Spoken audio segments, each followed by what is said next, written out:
Hello, welcome to my channel.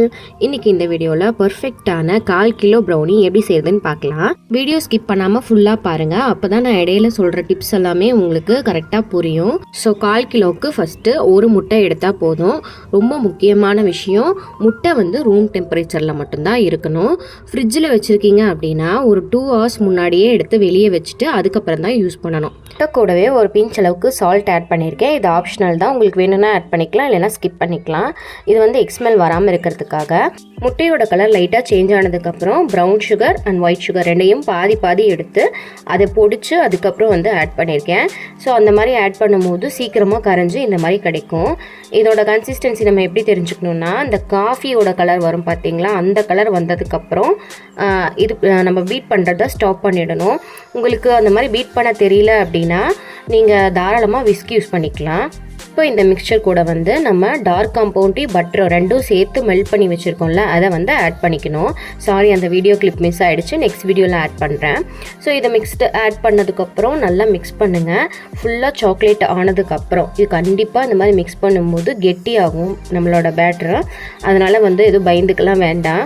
இது நல்லா mix ஆனதுக்கப்புறம் எடுத்து வச்சுருக்கிற மைதா அண்ட் கொக்கோ பவுடர் ரெண்டுத்தையும் வந்து ஆட் பண்ணி கட் அண்ட் ஃபோல்ட் மெத்தடில் மிக்ஸ் பண்ணுங்கள். அப்போ தான் வந்து எல்லாமே ஈவனாக மிக்ஸ் ஆகும். இந்த மாதிரி பொறுமையாக மிக்ஸ் பண்ணுங்கள். இதுவும் நல்லா மிக்ஸ் ஆனதுக்கப்புறம் ஃபைனலாக நம்ம 1/2 டீஸ்பூன் வெனிலா எசன்ஸ் மட்டும் ஆட் பண்ணிவிட்டு நம்ம எடுத்து வச்சுருக்க டின்னுக்கு சேஞ்ச் பண்ணிக்கலாம். இந்த ப்ராசஸ்லாம் பண்ணுறதுக்கு முன்னாடியே ஓடிஜியை வந்து 10 நிமிஷத்துக்கு ப்ரீஹீட் பண்ணியிருக்கேன் 180 டிகிரியில். அண்ட் அதுக்கப்புறம் நம்ம எடுத்து வச்சுருக்க டின்னு, நான் வந்து இன்றைக்கி 6 inch டின்னு யூஸ் பண்ணியிருக்கேன், ஸ்கொயர் டின்னு. 1/4 கிலோவுக்கு வந்து 5 inch டின்னும் கரெக்டாக இருக்கும், 6 inch டின்னும் கரெக்டாக இருக்கும். அதில் வந்து நான்ஸ்டிக் பார்ச்மெண்ட் பேப்பர் வந்து யூஸ் பண்ணியிருக்கேன், அப்போ தான் ஒட்டாமல் வருங்கிறதுக்காக. இதை வந்து அந்த டின்னுக்கு ட்ரான்ஸ்ஃபர் பண்ணதுக்கப்புறம் நம்ம வந்து ஒரு டூத்பிக் இல்லைன்னா வந்து ஒரு ஷார்ப்பான ஆப்ஜெக்ட் வச்சு அந்த ஏர் பபிள்ஸ்லாம் இந்த மாதிரி ரிமூவ் பண்ணணும். இந்த மாதிரி எதுக்காக ரிமூவ் பண்ணுறோம் அப்படின்னா, இந்த பேக்காகி வந்ததுக்கப்புறம் ஒரு இடத்துல பெருசாகவும் ஒரு இடத்துல சின்னதாகவும் இருக்கக்கூடாதுங்கிறதுக்காக தான் இந்த மாதிரி ஏர் பபிள்ஸ்லாம் ரிமூவ் பண்ணிவிட்டு அதுக்கப்புறம் வைக்கணும். நீங்கள் பிளெயின் ப்ரௌனி பண்ண போகிறீங்க அப்படின்னா இந்த ப்ராசஸை ஸ்கிப் பண்ணிவிடுங்க. நான் இன்றைக்கி ட்ரிபிள் சாக்லேட் ப்ரௌனி பண்ணுறதுனால மேலே ட்ரிபிள் சாக்லேட் ஆட் பண்ணியிருக்கேன். இது மாதிரி நீங்கள் எந்த டாப்பிங்ஸ் வேணால் ஆட் பண்ணிக்கலாம். இப்போ இந்த டின்னை ஓடிஜியில் 180 டிகிரிக்கு 20 to 25 மினிட்ஸ்க்கு பேக் பண்ணி எடுத்திங்கன்னா சூப்பரான ப்ரௌனி ரெடி ஆகிடும். இது வந்து ஒரு 1 to 2 hours வந்து கண்டிப்பாக கூல் பண்ண விட்டுட்டு தான் நம்ம கட் பண்ணணும். பீஸ் போடுற மாதிரி இருந்துச்சுன்னா அப்போ தான் பர்ஃபெக்டாக கிடைக்கும்.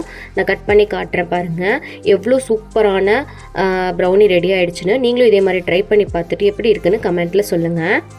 இதில் ஏதாவது உங்களுக்கு டவுட் இருந்ததுனாலும் நீங்கள் எங்கிட்ட கமெண்ட் செக்ஷனில் கேட்கலாம்.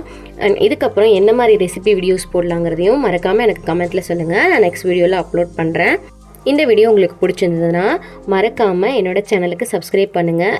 இந்த வீடியோ யாருக்கு யூஸ்ஃபுல்லாக இருக்கும்னு நினைக்கிறீங்களோ அவங்களுக்கு இந்த வீடியோவை ஷேர் பண்ணுங்கள். நெக்ஸ்ட் வீடியோவில் பார்க்கலாம். பாய்.